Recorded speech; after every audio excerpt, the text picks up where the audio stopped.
Welcome to another episode of the PPBSO in Conversation, sponsored by the Pipers and Pipecans Society of Ontario.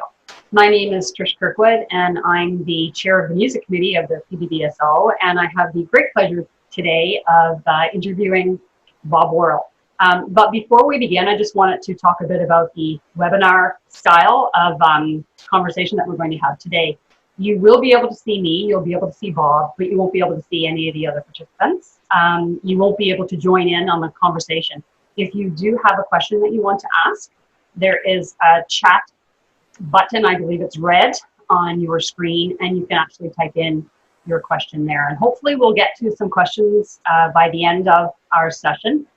I'm hoping that I'm going to be able to answer them all, but we might not get to all of them, just so you know that. So let's begin. Bob Worrall, we are here because of you, Bob. Viewers, we all have shared some sort of connection with Bob. Maybe you were or are a student of his. Perhaps you have read one of his adjudication sheets, whether it's band or solo. Maybe you've attended one of his workshops.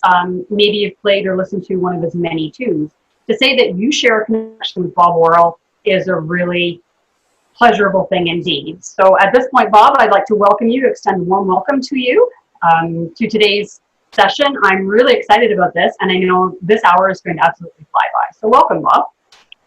It's going to be fun. Thanks, Trish. And yeah, just to, at the outset, I hope you're not at any point in time going to turn all Barbara Walters on me and I would never do that. revealing all sorts of deep, dark secrets. So remember, we go back a long way. So it's all about mutual trust here this afternoon. Okay, you just keep that in mind, Bob. You just keep that in mind. So, Bob, I have asked you to send me some pictures. So what I'm going to do now is I'm going to share with our viewers some of these pictures that you have sent. Alrighty. So let's start back at the very beginning, and I apologize, viewers. Bob, tell us about yourself as a young player and a young competitor.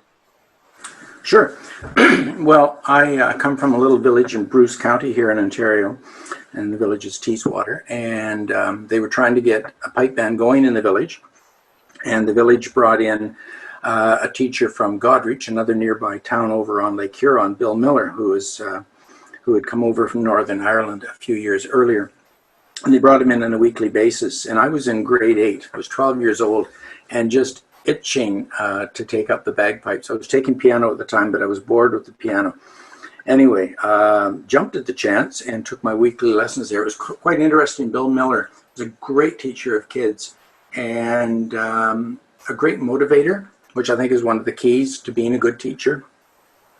And he said that to be able to understand how to play the dance music really, really well, you also had to know a little bit more about Highland dancing. So he would teach me first in the town hall and then sent me downstairs because there's a Highland dance instructor who was brought in. And I had 2 years on my very, very flat feet of painful dancing lessons along with my piping lesson.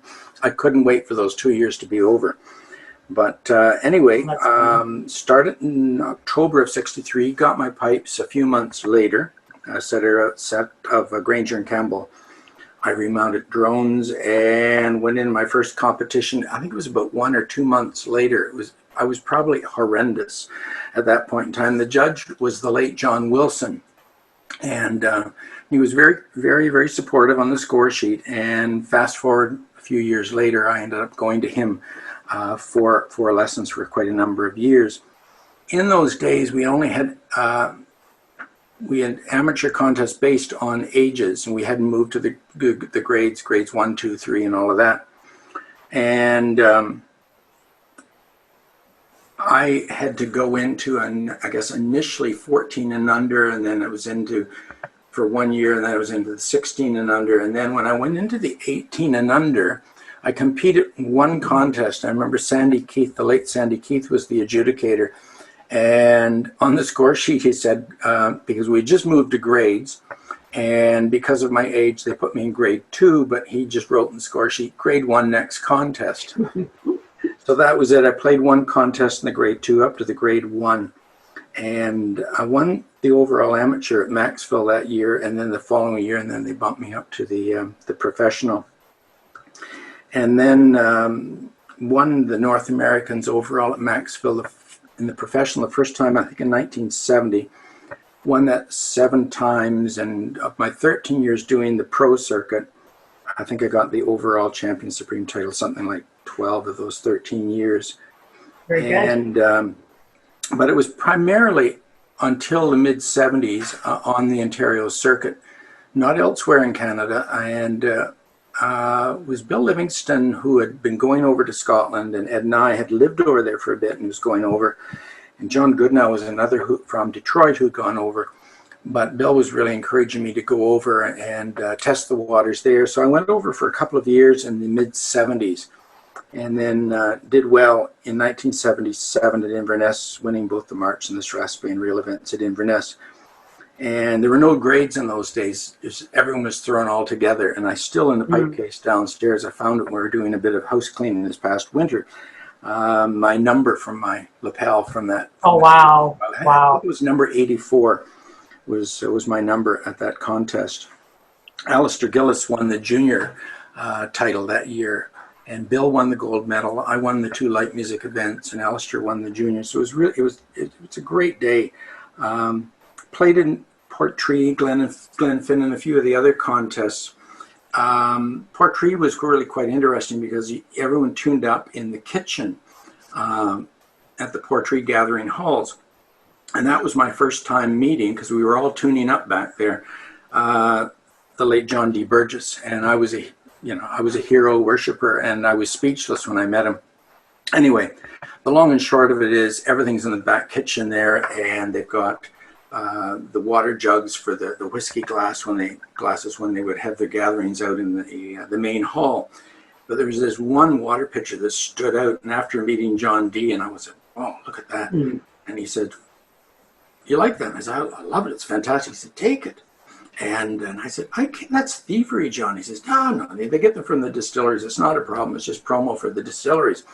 And I said, I can't do it. I just can't do it. But we were leaving that night, and I won a couple of good prizes that night, and we're walking down, and mist is coming down, typical Scottish evening, and Inverness Cape's on.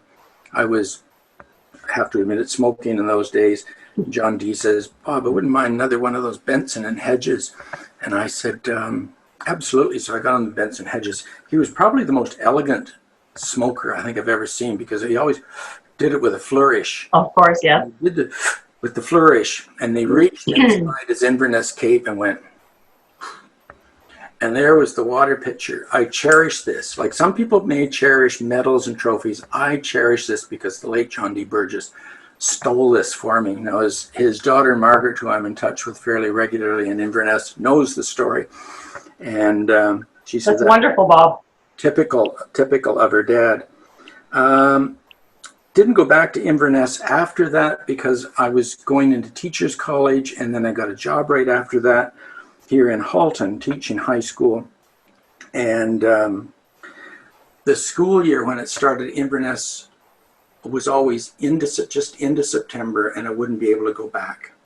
Now it's right after Oban or vice versa, depending on the year, but they're all in August, so it would be possible today if I were going through it. But I stopped going over and just devoted myself to our own circuit till I stopped competing in 1983. Along the way, there were a lot of bands. The Teeswater Village Band I played in, and they competed. It was A, B, and C grades in those days, so they were a C grade band. And then Bill Miller, who was teaching me, wanted me to come to his band in Godreach, and they had been grade 2, and they got bumped up to grade 1 or A grade in those days. So I played with them, and then went to the City of Toronto Pipe Band and played with Chris Anderson, the City of Toronto Pipe Band. And the picture's up there is the General Motors Pipe Band. I think I'm in the back left-hand corner. Right here, Bob. Yes. And there Bill, we are. Bill Livingston's in the bottom right-hand. There we go. Him. There he is. And yeah, exactly. And all sorts of faces in there. Gary Hall in the City of Toronto is in the back left-hand side. Right here? Right-hand side, yeah. And there you are.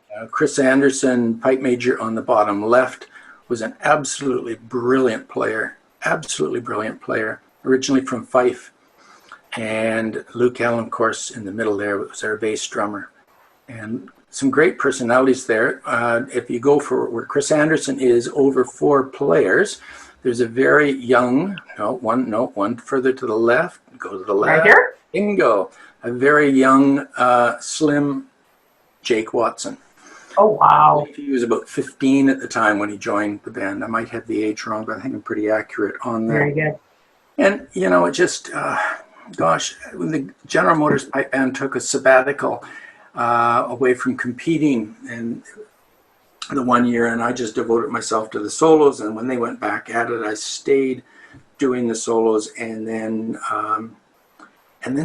got asked, because I was doing the solos and not playing in the band. Tom Weir and the Society came along with Bob Allen, who was on the executive, and they said, well, we could use you as a part-time judge in the afternoon. And so today we have part-time judges in the morning, and then the full-timers go the whole day. And in those days, I played in the morning and then adjudicated in the afternoon. And that's how that all started. And very good. Kind of, it's organic. It just life keeps moving along. Right. Yes. So Bob, I know that you have played in many venues. When we fast forward a few years, you've played in many, many venues, and let's talk about that now, and talk about how you were able to play in a venue where your audience is filled with pipe band connoisseurs and piping and pipe band adjudicators. Yeah, that can be nerve-wracking. Yes, absolutely. Especially when you're not a competitor anymore, and a lot of the more significant things that I've played at, and the picture's up now, is at Winter Storm. That was just from just a few years ago. And, the other people who are all performing, they're actively competing. So when you're not out there competing all the time, performing regularly, it can put the nerves on edge, to say the least. I think that one was in Australia, that one at the Australian Summer School. Anyway, when you do these workshops and you do the summer camps, there's the expectation that the instructors are going to play some tunes, either at a formal or informal recital at some point during or at the end of the camp or the workshop. There have been a number over the years that I really, they stand out a little more. There was the one that we did to honor the late John Wilson. It was the Toronto branch put that on. And I know John Elliott and Michael Gray were involved in the executive of the branch at the time. And it was Bill Livingston, Ray Mackay, and myself, all former pupils of the late John Wilson, who did that one. And that stands out. I'd stopped competing, but I got asked to be one of the performers at the National Piping Center recital series when they did that for a few years, many, many years ago. And it was with Willie McCallum. And there's another one that we did here in Ontario, and we put former winners of the North American Championship together to do an Evening of Champions benefit recital. And it was Bill Livingston, Michael Gray, Bruce Gandy, Jim McGilvery, and myself. And there was a recording that came out of that, and that was a lot of fun putting that together. And then Winter Storm, when I mentioned, I was in San Diego at one point doing the G.S. McLennan competition and judging with the late Donald McPherson. So it's really a treat when you get to adjudicate the people who were your heroes as a kid coming up, and all of a sudden you're on a bench with them, and it's just like, I don't believe this is happening. and he was just such a lovely man. And I remember discussing performances with him. We had very similar views on the performances. He says, yeah, we're thinking the same thing in that performance, aren't we? I said, I think so. He says, but we always have to keep reminding ourselves, Bob, he says, that no one has a monopoly on good taste. And I thought it was a really valuable piece of advice from him. But then we did a recital that night, so playing and recital with Donald McPherson, that was a treat. In Lorient many times at the festival there in Brittany, and doing the recitals with John Wilson, in Italy, teaching that workshop with Roddy McLeod, and then doing the recital with Roddy at the end of it. That was in San Marino in Italy. That was great fun. Kind of crazy, that workshop, but it was great fun. And very, very enthusiastic students. And then the same thing, Uruguay, Australia, New Zealand, South Africa, they've all involved not just teaching, but also recitals. And then the celebration of life that we did for Ed there just a few years ago, where Bill played, and Michael Gray played, Jim McGilvery and myself, and that was a special day, a real special day to honor Ed. Absolutely, And yes. I try to keep a regular practice routine. So, in fact, even today, before we're doing this, I had about a half an hour going the pipes and that, and I'll probably have another few tunes a little later on. Try to keep playing at a reasonable level. I just love to play. You know, whether you're out there doing it publicly, that's not the point. The point is to enjoy the music, and I think to teach well and to adjudicate well, you have to be as on top of your game as is physically possible. And as you get older, it gets more demanding and more difficult. Well said, Bob. Well said. So, Bob, one of the things that you and I have in common is the fact that we're both educators, we're both teachers. So you were the department head of the geography high school where you were, and I am an elementary teacher going to be teaching grade 1 next year. So one of the many things that teachers hold is a passion for their students, and a passion for being able to tap into the elements of a student to bring them from one aspect to the next. So Bob, tell us about your passion for teaching, both as a school teacher and as a piping teacher. Yeah, it's tough to disassociate them because there's so much overlap, and the skills that you employ as a classroom teacher, as you know, and you do private teaching too, and you work with the band. There's so much. If you're going to be successful in the classroom, there's so much of what you do to be successful that will translate into the same skill set you need as a solo instructor or a band instructor. I think the key thing is motivation. Yes. If you're a motivator, people will perform for you and they'll improve. You have to be a motivator. And, you know, over the years in teaching high school, and I know you've seen the same thing in the elementary panel, is that there's so much of a focus now on learning styles. No two people learn the same way. And there's a great tendency for us to teach the way we learn. And yes, you might be a highly visual learner, but if you got the person who's more auditory, the person who's more kinesthetic, so you know, you've got to tap into those skill sets. And over the years, I've seen that in private teaching with solo pupils, that you have to click on very, very quickly to what, oh dear, there's that picture of Roddy and myself. Yes, at the Museum of Torture. I thought that was appropriate. I said, Roddy, this is perfect. This is a Kodak moment. Anyway,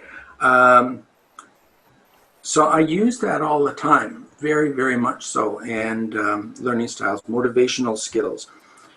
And I don't think there's a year goes by that I could say, well, I really didn't learn anything from my students. Like almost every lesson, you learn something about teaching from your students. I'm going to give you an anecdote, which was really quite interesting. Peter Amonye's son, Stuart, I started him from scratch. And I remember when Peter would bring for the lesson, Peter would be parked out having a cup of coffee in the living room, and I was working with Stuart in the kitchen. And we went through the tunes we've been working on, and then the previous week I started him on a reel, and I'd given him dancing feet, because I find it's a really good tune in terms of controlling rhythm, question, answer, and crossing noises and everything else. And I said, okay, let's have a look at the reel that we started you on last week. And of course, you know, when you've got a student that hasn't worked on something, you see that look of panic. And and I said, just take it slowly. There's the music. I didn't ask you to have it memorized. Just sight read through it slowly. Control the rhythm. So Stuart nervously takes his chanter and goes,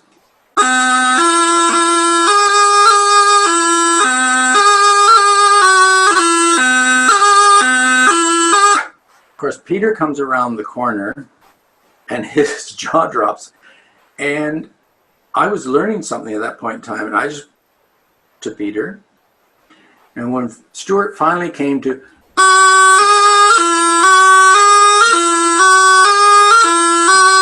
and then he stopped and he put his chanter and said, that's not my tune. I said, that's right. Okay, there are two tunes on the page. Yours is the other one. Dancing feet. Right. So then I went into dancing. I said, but you know what? You were doing a really good job with that tune. It's a longer tune. Why don't we continue to use that as a warm-up exercise in terms of technical accuracy and controlling rhythm? Okay. Now, how I was initially taught, if I heard a tune that I really liked, but it was more demanding, like probably the most demanding competitive reel ever written, The Little Cascade, teacher would say, oh, at some point, Bob, but not quite yet.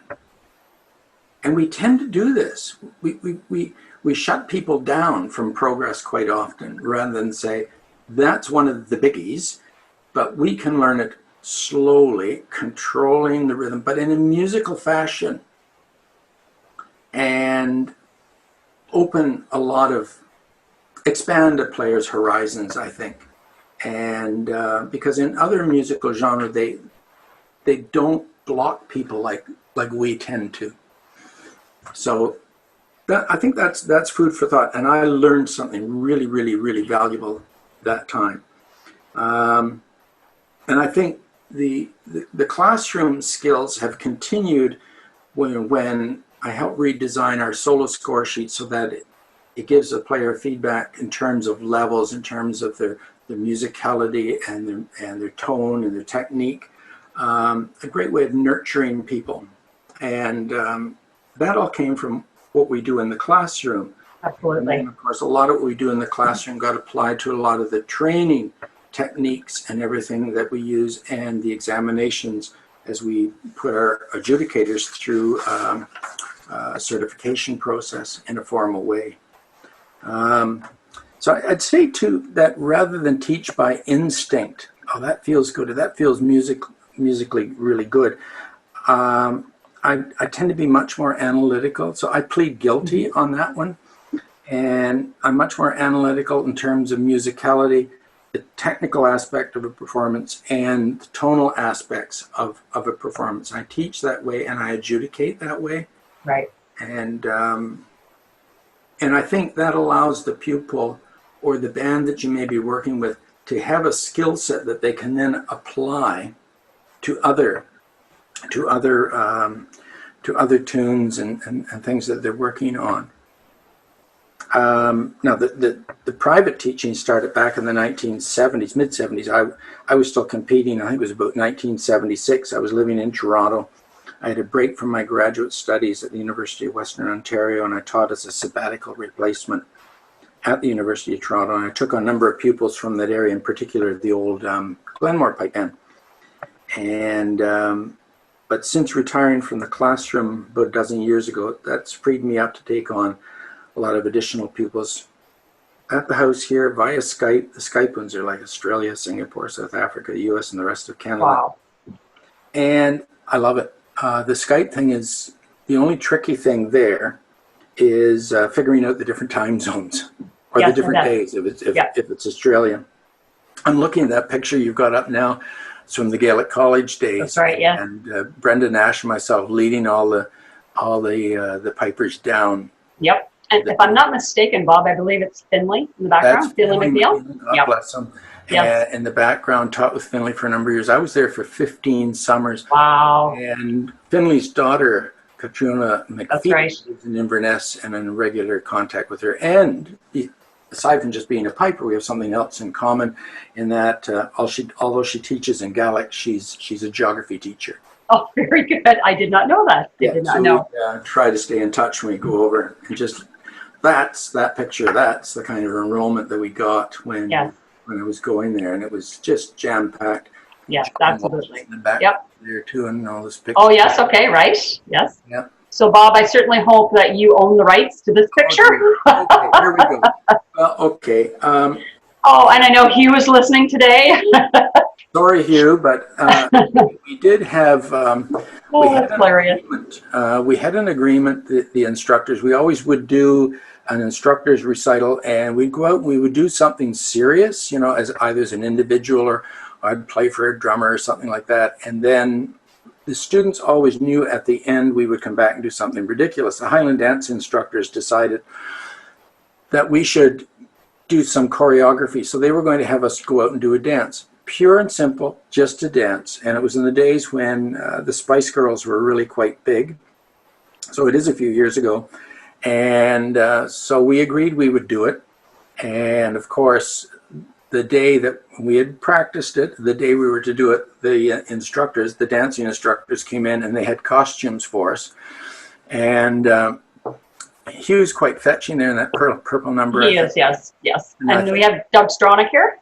Yes. Now, Doug didn't shave all his hair off. He did not wear a wig. They just teased his hair out. Ed still had a little red hair going despite putting the Jimmy hat on. Yourself? That is actually a painted on belly tattoo. Okay, that's right here, yes. I do not have a belly tattoo. And the COVID calories, no, the belly doesn't look like that right now. And I don't know what Ken's doing there with his right hand, but it might explain my pose. But anyway, we decided we needed names. I can't remember all the names. So Spice Girls, Ed still had a bit of red hair, so he was Ginger Spice. Ken had a little bit of black in with the gray hair, so he was Pepper Spice. Doug Stronach was Rosemary. I can't remember Hugh, but we decided that my name had to be Cinnamon Spice, and that was cinnamon, not with a C, but with an S, Cinnamon. Oh my God, that is hilarious. Hilarious. We made an agreement that that picture would never see the light of day until one of us was deceased. So when we did this, fair enough. For Ed, all bets were off, and we did the PowerPoint, and I revealed the picture at that point. Because if it had happened beforehand, there was going to be major lawsuits flying around. Yes, I can imagine. These last three pictures, Bob, are very near and dear to my heart because I spent most of my summers at the Gaelic College learning bagpiping and Highland dancing and Gaelic speaking, and that's also where I met you in the early 80s. Well, and it's the Gaelic College, I was there for 15 years, and, it's such a source of pride. I was on the grade 2 at the Worlds. It was the year it was at Scots and Showgrounds. And the Gaelic College won grade 3 that day. And, when you're looking at that band, and there are a number of them that I'd actually got onto the bagpipes, Yes, exactly. Including Bruce McPhee, who was their pipe major on the field that day. A great source of pride. And then, the other groups that I've worked with in different spots, the kids from St. John's College in Zimbabwe, going down with Doug Stronach and Paul Brown for a number of years to work with them. And then a couple of years ago, they won the novice grade at the Worlds. It was a real source of pride. Yes, for me, but for them. And we look at where we come from and the sacrifice we have to make to take a band to Scotland to compete at the Worlds. We have no idea what's involved for a band from a third world country to do that. I can well imagine, Bob. It was stunning when they won that day. Absolutely stunning. So Bob, we're going to move on then to your compositions. So I'm sure that our viewers have probably heard or most likely played some of your tunes. I know that my first tune that I ever played of yours was The Sorcerer way back when, and I have to say that my all-time favorite of yours is from Maui to Come. So let's talk about how you came about to be a composer, some of maybe the trials and tribulations you had with your tunes, and the tune names. Well, The Sorcerer is kind of interesting. I worked with Armando Teves. I hired him, a great geography teacher, and he was dating at the time, wasn't married, and he would come flying in the morning. I'd take one look at his face, and I thought, he has not prepared at all for today. And I'd see him going down to his classroom, and you see the wheels turning. He'd walk into that classroom, and there was an instant lesson, and it was creative. He'd have them playing some kind of a game to get some concept across.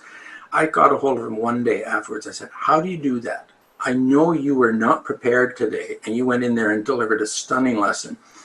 And he said, I know, Bob. But he said, but, even in university, we'd be gathered around and just having a party. I had to make a game out of everything. He said, my friends actually called me the Sorcerer. Very good. So very good. I did not know that. And SFU, I know they recorded it. More Dot Cut, and Field Marshal played it rounder.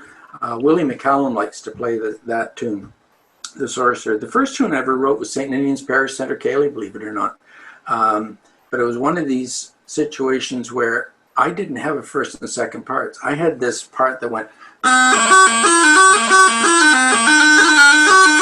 and I thought, that's not a first part. And then I had the,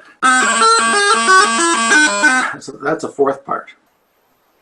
And then I was at the Antigonish Highland Games in Nova Scotia, and I was at the concert, the Ceilidh, that was at St. Ninian's Parish Centre after the games. The Barra McNeils are on stage, and they're playing an instrumental number. The fiddlers are going,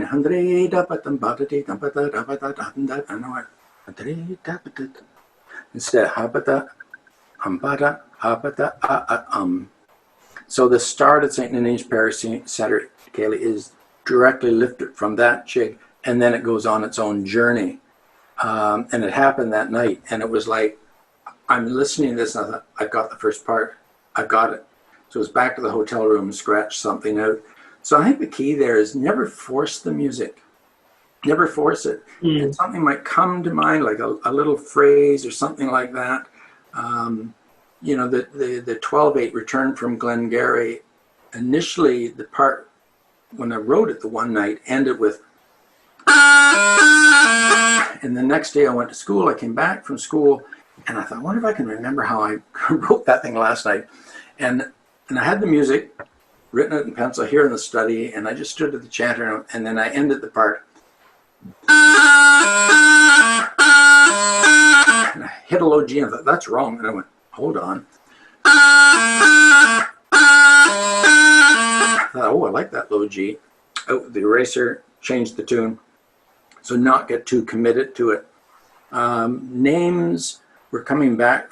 Rosemary McNeil, Jamie McInnes out in Cape Breton, and one summer, and Michael Gray was there with me. We were both teaching, and Michael was going on about the Gaelic and the music and everything. And I still remember Jamie McInnes said, "Who do you think you are, Dr. Gaelic?" I looked at Michael, and he said, "Right." And I said, "I'm getting that tune title." Okay. Anyway, so I wrote the tune, but it was in reference to Michael Gray. Oh, that's awesome. Awesome. Maui to Kona, I had the first two parts. And Todd and I went to Hawaii. We were there over Christmas and New Year's, and it was New Year's Eve, and we were in a hotel in Kona downstairs having a few, and all of a sudden, boom, I heard it in my head, flying up to the room. Had a handheld little recorder at that point, just quickly put the first two parts down, thought, oof, had it. Other tunes, you know, Sunday at the Isla Bar, you know, Donnie Bradford for a long time would have a bit of a Ceilidh going on there after the Worlds. That's all about. Bella Houston Refugees in the last book. It was John Wilson's wife, Connie. We were driving along looking for a restaurant after the Worlds.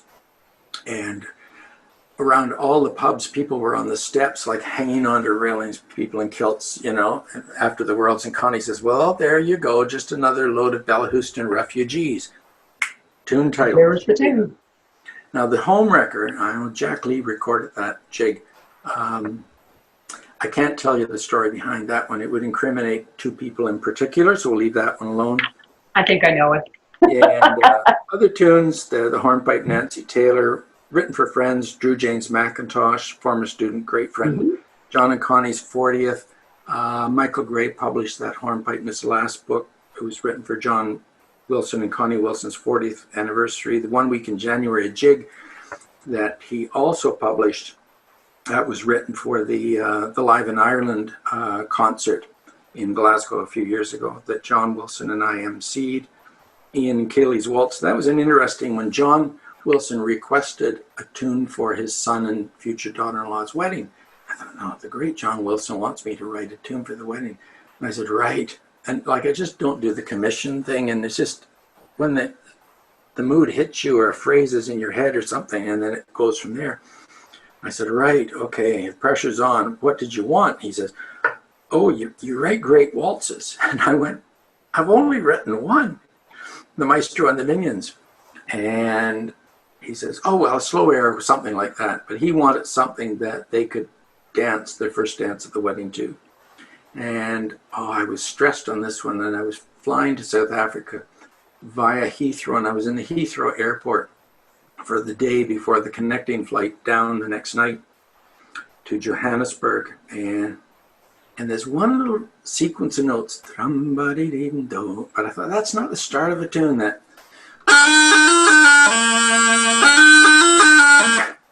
and I just let that digest for a bit and got some manuscript paper out and just closed my eyes, and I just kept hearing that little bit of, wasn't a full phrase, just a little sequence.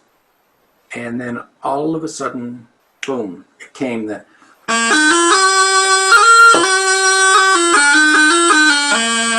And I had the first phrase, and then the rest of it was going whoosh, and within like 5 minutes, I had the whole tune. Wow. Just you can't push these things, and just right. Let them come freely. That's it. So, Bob, sorry? That's it in terms of the composing. So closely connected to compositions, Bob, is the folk group that you used to play with in the early 2000s. I had the pleasure of viewing this group, I think maybe 3 times. I saw you perform, and I also bought one of the first CDs that was out. So whatever made you go in this direction to play with a folk group? Good. Okay, Sandra Ball-Jones and Tony Jones. Sandra, a former World Highland Dancing champion, great dancing instructor, adjudicator. But she and Tony were putting together a production called Imrama, The Incredible Journey, it translates into, would tell the whole story of kind of this of Scottish immigration, the movement from the Highlands, the clearances to the cities, and then from the cities, and then whoosh to the New World. And it'd be a series of scenes, and then they brought different dance instructors on to choreograph the different scenes, and then all these top world-class champions would be dancing these scenes. But they wanted live music. They didn't want to recorded music. So they brought Neil Dickey on board to help put the musical package together. And then myself and Ruth Sutherland. There were initially a couple of other people involved, one on keyboard and different person on percussion. But eventually it ended up being down the road, myself and Ruth and Doug Fever. But when the group was happening the production was happening, was Ruth and myself were the 2 musicians that were involved. And Neil wrote some of the music, helped do some arranging, and then we chipped in and started actually composing and arranging a lot of the music for the show. And it toured around in Canada and the States, and it was great fun. And then people that had heard the group playing for it said, oh, could we get you guys to play at a gig here, at a gig there? Well, what are we going to call ourselves? The Imrama Show Band or something like that? No, it's got to. So sure. I can say the concept or the name Scantily Plaid, I had nothing to do with, okay? Because, if you put in scantily clad, a whole different set of things comes up on the internet. So just saying. Anyhow, we got a name, and then we started doing these gigs, and then we decided, maybe we should do a recording. So over the 10 years or so that I was with the group, we did 2 recordings, 2 CDs, and it was great fun. And to score something on small pipes, because I was playing Highland and small pipes and a little bit of low-D whistle, but to score something on small pipes for Here Comes the Sun or something like that, it was a real challenge, and but great fun. But wonderful. Stressful anytime you had to perform it, I tell you that. Yes, I can imagine, Bob. Yeah. So let's go, Bob, to discussing some of the adjudication opportunities that you've had. So I have read many a sheet, Bob, I have to say, from you as a pipe band adjudicator. You have this very unique way of being able to state the merits of a band and then also be able to include the next steps for the band as well in a very, very professional manner. So tell us about some of your highlights of not only adjudicating solo events, but also pipe band events as well. Well, as I said, the pipe band adjudicating started as a part-time band adjudicator in 1975, and it's when Tom Weir and Bob Allen and our association approached me about doing that. And it's just become a kind of an organic thing. And then I continued, oh, that's interesting. And that shot, because in the background, you'll see Sam Young and Nat Russell leaning against. Right here? Yep, there they are. It's Nat and Sam from Australia. Anyhow, it just kind of grew from there. And I don't know whether it's because of the sheets you write or the credibility you establish or something like that. I don't know. Someone's going to take a risk and say, well, let's get him somewhere to judge. And the first person to do that outside of Ontario was Sandy McPhee. And he had moved from, this is Donald McPhee's late father, and he was teaching the group down in Dunedin and at the school there, and helping with the Dunedin Games in the early days. So he asked me to go down and adjudicate the Dunedin Games. So that was in the mid 1970s, and it just it has grown from there. I tallied at one point in time, I think it's about 33 U.S. states that have either judged or taught workshops in, which is kind of crazy.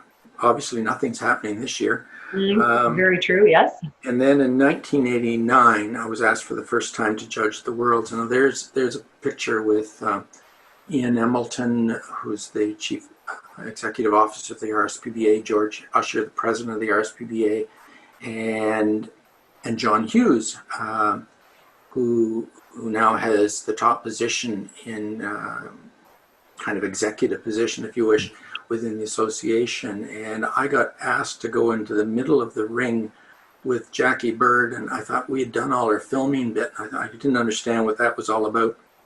And she said, oh, I just have some questions to ask Ian and George and John Hughes. And I said, well, you don't need me there. I will just come just to prop me up. And I said, okay. So out I went. I'm standing there, and all of a sudden George Usher goes into this spiel, and I realized, yeah, this is about me. And they presented me with the long service pin. And that's wonderful. Yeah, when you take a look from 1989 on to, that was maybe 3 years ago or something. There's with Andrea. Absolutely, yes. Yep. And that should have been happening this weekend, Bob. And I know it should have been. Yeah. And that shot is at The View. It's in South Africa, in Johannesburg. And I judged their solo competition there. Judged a lot for them there, actually. And that photo is with Bob Fraser, who passed away just a few years ago. He was the founding instructor of the Scouts band in Winnipeg, and just a wonderful, wonderful, wonderful man. And his legacy lives on in that band. And of course, there's the compulsory road trip to Maxville with fellow adjudicators. That's with Paul Brown and Donald McPhee. That's hilarious. And that's the year that I judged with the late Donald McPherson. Right. I'm not tall, you know, but when you see a picture with Donald McPherson, you realize how short, how tiny he really was. He was a tiny man with a beautiful bagpipe. And of course, myself and the captain out at Canmore, Alberta. And Walter Cowan on the left-hand side, and of course the great Ian McClellan in the middle. And that's judging the London competitions. And that all started, the solos, that one is at the Glenfiddich with Colin McClellan and Malcolm McRae in Blair Castle. The overseas adjudication, yeah, now there's a story there. That's in Lorimo, and that's in a pub. And we were, John and I were there judging solo piping and band piping, and also doing the recital bit on the Highland pipes. And then the organizer said, we need 2 more judges for the accordion competition. And John says, we can't judge that, we'd be frauds. And I said, well, they have a rule there, as our Kiwanis does. If you're an adjudicator of music and you might be a violinist, you can judge all these other musical instruments. You do not have to be, you know, an expert in that. Polished expert or performer on that instrument. And that's the rule that they follow. And I won't go into the number of reasons why they wanted two piping instructors also judging the accordion competition. John wanted out of it. He said, we can't do this, and I wanted to do it. I thought, this will be great. And he said, what do you know about accordion playing? I said, well, my sister used to play the accordion. Anyhow, we ended up doing it, and it was absolutely fantastic. It was a great afternoon, and all the skills you apply to our instrument, because they had to play different genres. They had Irish music and Breton music and at least one other, and some did Asturian music and some did Scottish, etc. on the accordion. So it was great. It looks like you had a lot of fun. It was. The overseas solo adjudication, the first time that happened, that was at London, the Braddock Gorham, when I judged that the first time. I've been back there several times. And then it was the Argyllshire Gathering in Oban, Northern Meeting in Inverness several times, Glenfiddich Championship several times. And now this year, nothing. There's Jim Sim, president of the Midwest Association, and Reed Maxville, of course, great cigar connoisseur. I love this picture, Bob. That picture, and that I was not judging that day. I was playing. John Burgess was over and adjudicated me in the Pibroch event that day. And I played the Lament for Donald of Lagan, and Willie Connell, who was on his right, is my former instructor. And I really cherish that picture. That is from the Pipe Band Association of South Africa. Kind of. I know you're very proud of this one, Bob. I know you are. Very proud of it. Yes, absolutely, as you should be. Now, I guess we have some other beings when you see your Highland Game pictures as well. So I didn't know Star Trek was part of the whole Pipe Band Association. Yep. And this is one of my favorites too. Oh, that was great fun. Yeah, we were at the New Brunswick Games, and all of a sudden, I said, that's Billy Connolly. And anyway, he had a great time. He was doing some filming for a program that he was doing for ITV. And I know Bruce Gandy, he hooked up with Bruce Gandy that day, and the Lament for the Children is one of Billy's favorite pieces, and Bruce played a bit of the Lament for the Children for him that day. And John Elliott was there that day, and I think Jeff Nye was there that day in the tent. So I had a little chat with him. And sometimes you meet someone in person, and that crazy, outrageous bit that you see on stage, in person, they're very different. He's exactly the same. True to form, eh? He was hilarious, absolutely hilarious. Very good. Okay, Bob, we're going to go on to one other topic of here. So another ability of yours, you have so many abilities, is to MC a concert. And when I think about it, like these concerts that you MC are no small feat. So let's talk about that. It's scary stuff, actually. Yes. Sometimes, well, the first time I did it was scary stuff. The key there, notes. I have to have notes. And without notes, I'm a babbling fool. But at the same time, you've got to be prepared to ad lib. So if you're doing a concert where you're emceeing for Field Marshal Montgomery, let's say, if you think that Richard Parks, unless the sound is perfect in the wings, in the final tuning area, and that they're going to come on at a specific designated time, no, not until it's perfect. So you have to have a few things in your back pocket just in case.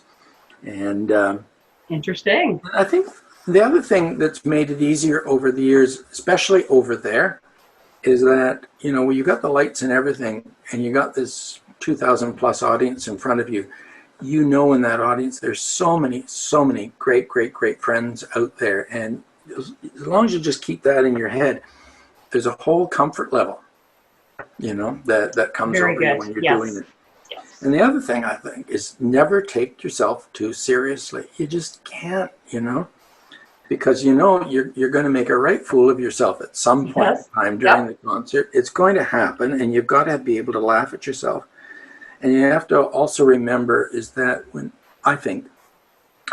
you're emceeing a concert, whether it's soloists, a band, or both, that like at the Glenfiddich, where it's the top 10 players in the world. So this is not about you, it's about the top 10 players in the world, one of the top bands in the world, and to keep the focus on the band and to keep it minimal in terms of you and maximum in terms of the performance, because the audience has not come to hear an MC, the audience has come to hear the music. But I think of all of the ones that have done, the highlight, I think, was the time that John Wilson and I did the duo for the Live in Ireland concert in Glasgow at Celtic Connections. It was tag team all the way. It was so much fun, and a historic evening. Yes. You know. And what a wonderful ability, Bob, to be able to do that. So speaking of being an MC, I have to ask you this, Bob, how did you ever become co-host of the World Pipe Band Championships with the BBC? I know that your notes to me said you're going to ask this one is, how did I land it? And that assumes it's one, you're kind of relating to one of my other passions, fishing. And I didn't land it. They threw a lure out to me. And I was like, oh God. I got a phone call, and it was from the person who was going to be producing it. And he announced who he was, calling from the BBC Scotland, and we're going to be covering the World Pipe Band Championships. And he said, have you put your availability in to adjudicate yet this year? And I said, not yet. The form hasn't come out yet. And he said, good. He said, because we're going to cover it. We haven't covered the world since the 1970s. And we've got our news anchor, Jackie Bird, who you're looking at right now. She's going to be the host, and we would like you to be, we'd call it in Canada the color commentator. I think they say expert summarizer or something over there, but it's the same thing. And I said, you're joking. And I said, why me? And they said, well, we want an adjudicator. And I said, okay. And I had no idea why they were approaching me, how they got my name or whatever at that point in time. I subsequently found out that it was actually headquarters for the RSPBA that had passed my name on, because they said, we'd like an adjudicator and someone who could do the speaking. And maybe the accent has something to do, because people might think, oh, it's the World Pipe Band Championships in Glasgow. Right, but I'm not hearing a Scottish accent.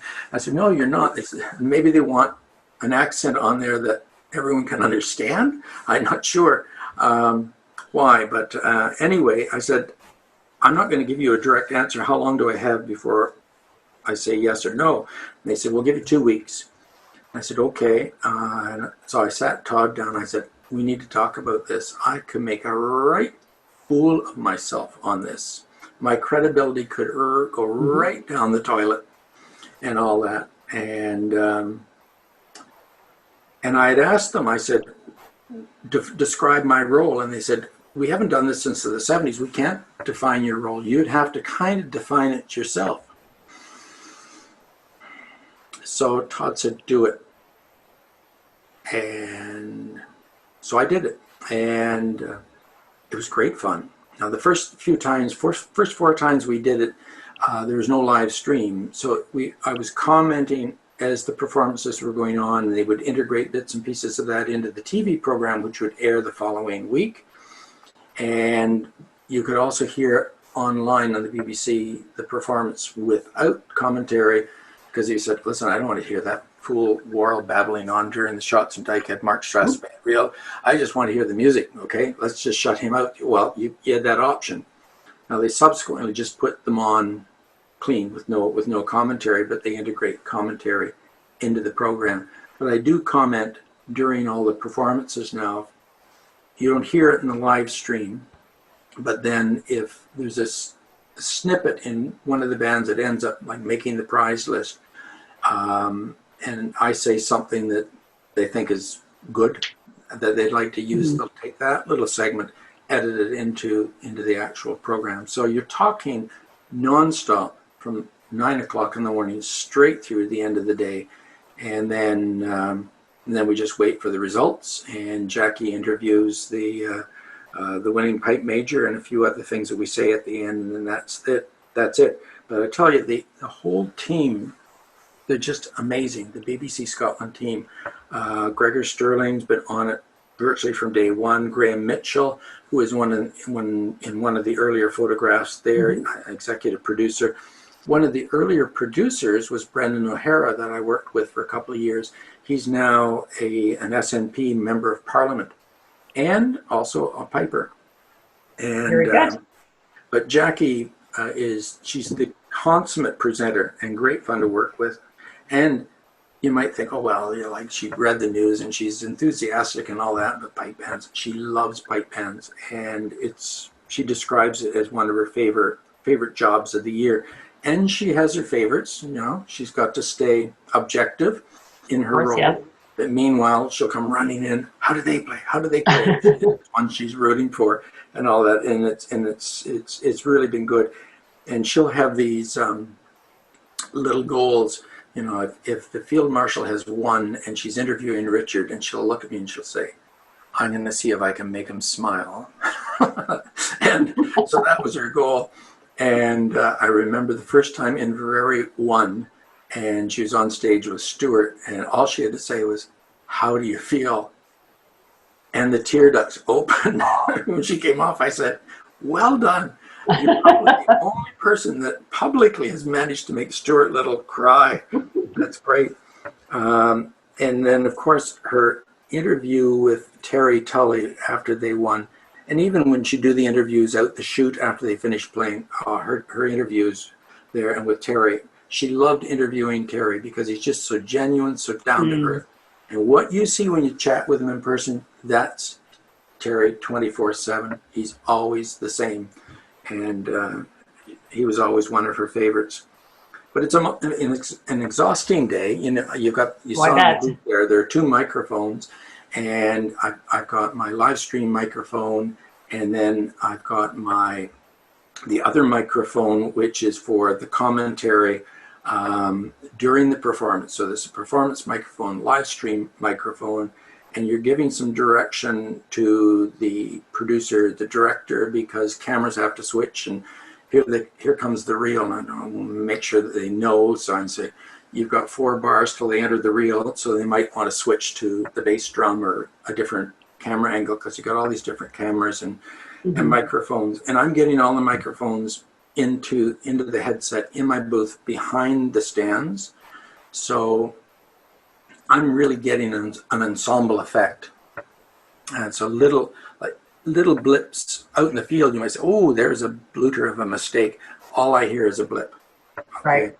And it's really, from an ensemble standpoint, the way you really should be doing it. But it is exhausting. And of course, you go straight through all of those MSRs.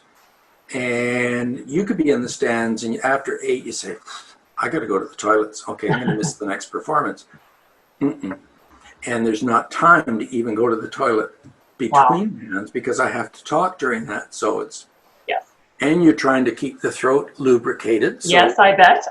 But you can't drink too much fluid, then you have to go to the toilet. That's right, yes, vicious circle. Yes. And I can't go in there with a nice dram of Highland. No, I bet not. Even if I did, the rules would forbid me from mentioning any brand names. I got in trouble a couple of years back when I mentioned at one point in time, as we're getting ready for the medley, for those of you sitting at home in the early hours and you need a little boost right now and your second cup of coffee, if you're listening in Vancouver, well, I'm getting ready myself. I need a little bit of pick-me-up, and I've got my classic Scottish mid-afternoon snack. I've got and I said it, Iron Brew and my Mars bar, which I did. Producer's going, ooh, and I went, ooh, I'm not supposed to mention any product. So, oops. All sorts of fun. Bob, I'm going to quickly move on here, just in case we start to run out of time. I know one competition that's very near and dear to your heart, Bob, the George Sheriff Memorial Invitational Contest. So do you want to talk to us briefly about this? Absolutely. I judged the Nickel Brown contest in the U.S., in New York State. And I thought, this is wonderful. And we have nothing along that line up here. It had been running down there for a number of years. And I thought, wouldn't it be good if we had kind of 2 sister contests with very similar formats in terms of what they had to play, how the players get invited, etc. So that was the kind of the genesis of that. And it came out of the music board at the time, now music committee, that, under the competition umbrella, what can we do to encourage the young players? And so we got this contest going. So the next one will be our 25th. That's right. Whenever that does happen. Yeah, absolutely. Yes, absolutely. And the support we've had from sponsors and teachers and the North American associations and And adjudicators, that's one of the key things. That if you have top flight adjudicators, you know, the players want to be there for sure. Absolutely. Yeah. And you have a wonderful venue. We've had St. Paul's Presbyterian Church in Hamilton for a number of years. Great acoustics, so great adjudication, phenomenal prizes, and contributions from our sponsors, and a great committee of volunteers, classy venue. Do a reception on the Friday night, dinner for all the players, judges, etc. on the Saturday before the evening event. It's really, it's a labor of love for all of us involved in it. And it's a great sense of pride too when you take a look at many of the players who've been in the contest over the year and where they've gone in terms of success in grade 1 bands and high-end professional piping prizes throughout the world. You know, a couple have gone on to win the gold medal, win the silver medal, etc. It's amazing how well they have done. And I like to think this is just kind of one little bit of encouragement along the way for them. So I think it's a great opportunity for our amateur players. Bob, we are running out of time. I'm going to skip by some of these, skip by talking about it. And there's one thing I do want to get to. Bob, I know that you have had supporters, tons of them over the years, but I do know that one of your biggest fans has been your biggest supporter for 35 years. What does Todd say about all this? I asked him that question today, and he said he's amazed at how this humble musical hobby has managed to get us, I don't just mean me, to get us all over the world, and has helped us make some amazing lifelong friends. Wonderful. So it's a major part of our life. Now, granted, everything I do here in the house with teaching everything, there's a big imposition on him, obviously. So you know, he's a saint. Yes, he is. Wonderful person. Yes. But you know, we're really blessed with amazing friends and family that have supported us over the last 4 decades. Wow, 4 decades. And I can't help think but what life would have been like in an earlier time for us, in an earlier time and in a different place. Now this one here, the caption. Oh, I love it. I said, what would you have said in the caption? And he's always said, if it's a contest where he's in attendance and he's watching me judge the solo events, he said, I can call the prize list simply by how far your hand creeps up your face. Oh, that's hilarious. They're high up, but it start out. Oh no. That is very funny. That's what he said when he saw that. So Bob, I'm going to come away from the PowerPoint right now. I know some of us, it is past the 1 hour mark, but I do know there are questions that some viewers have sent in when they were registering. So did you want to, I did forward you the list. So did you want to answer some of those questions? Sure. And then I guess our viewers, you can trail off as you wish. So I had someone say, any advice for new pipers regarding solo competitions? Proper tuition, proper preparation, and practice, practice, practice. Another question was, would I be continue to MC the World Pipe Band Championships when they resume? If it had happened this year, the answer would have been yes. That was all in the works. So I can't answer that for next year. So we'll wait and see. I always say to them every year at the BBC, I said, look, I'm not offended if you don't do it, or if you want to get a different personality. I'm not offended in the least. But they've continued to go with the format that they want to use. So we'll see. But I do enjoy it. It's a lot of fun. It's a different kind of thing for me. Bruce Gandy sent in a question that was really good. What moment or performance set up the single greatest change in pipe band playing that you can remember? The recording live in Ireland by the 78s. The medley where the 78s put the slur in low G. That was challenging the establishment. I loved it. Not everybody did, from an adjudication standpoint. A medley that really turned my crank early on was the Megantic Outlaw that they put together. And I think a lot of the compositions that were coming out in the Vale of Atholl, they challenged traditional medley structure. When Ian Duncan had the band, he was playing a lot of Gordon's music, a lot of R.S. McDonald's music. Andrea Jackson wants to know my opinion on the role of tenor drumming in the pipe band and how it contributes to ensemble. Well, 2 thumbs up. With subtlety, lots of great orchestration. It's part of the musical whole as long as it's subtle and can utilize space and tag into the question and answer structure of the music. If she asked about the flourishing and what it contributes, I would have no comment there because I'm listening to what I hear. Fair enough. Someone else, George Bush said, over the last 20 years, pipe band competitions changed drastically.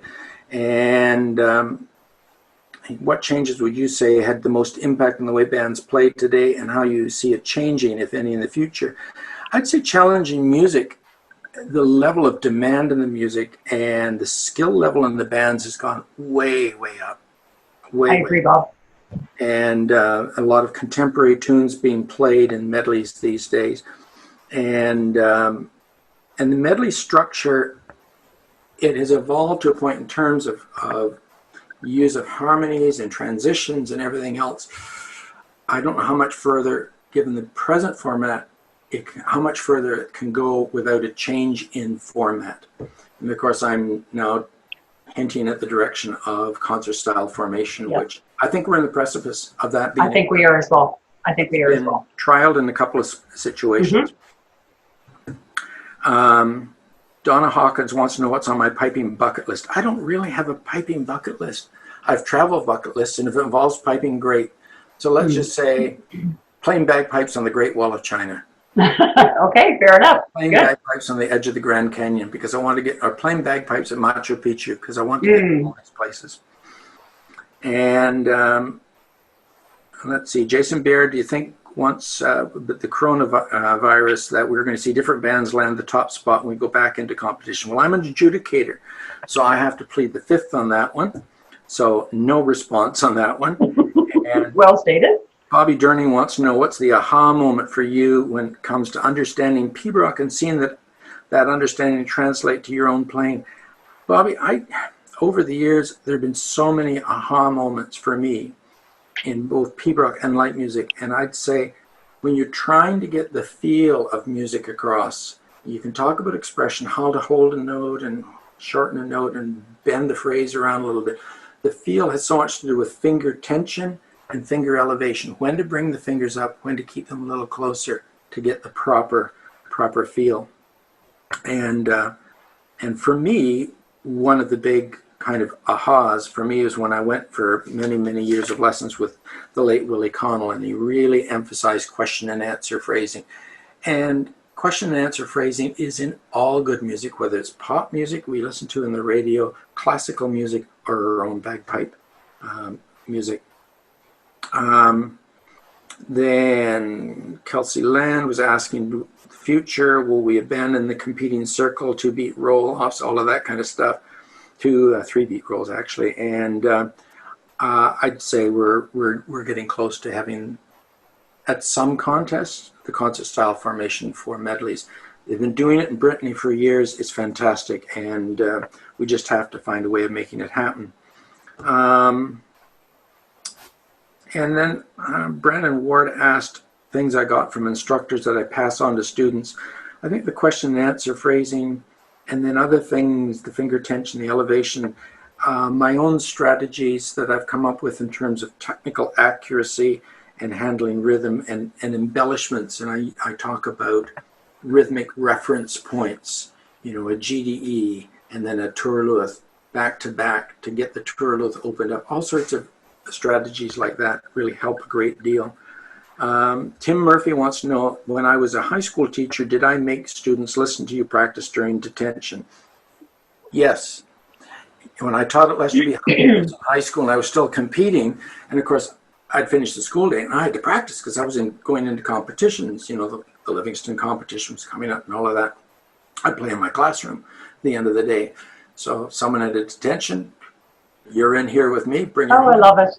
Then I realized they kind of wanted detentions because listen to music. And I went, okay, I have to come up with something else here. But at that I love point, it.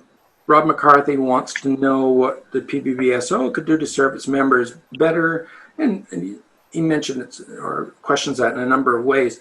I'd say the association, in particular branches, are doing an awful lot, and there's this movement afoot now to bring the PDQ exams in to support that.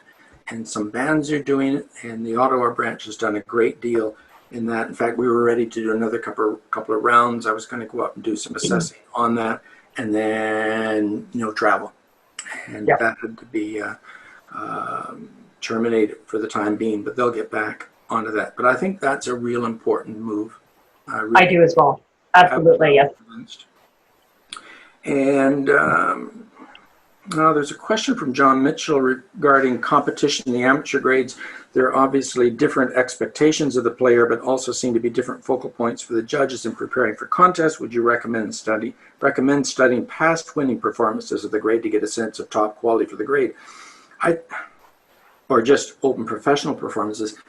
I think it's up to the teacher, and the teacher needs to be totally clued in to the expectations for the grade, and to make the student fully aware of what those expectations are, and to teach it in terms of levels. And I know if I've got more of a beginner piper that might be going to play in the grade 4, and they'll play a tune over, I said, well, you're going to be assessed from the standpoint of music, technique, and tone. I would say for a grade 4 level right now, your music would be level 4.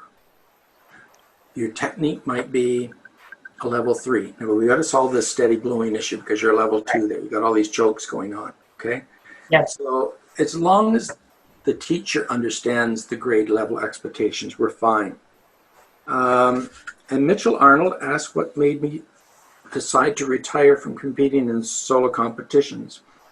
I got some grief from friends for doing it when I did in 1983. There were a lot of reasons.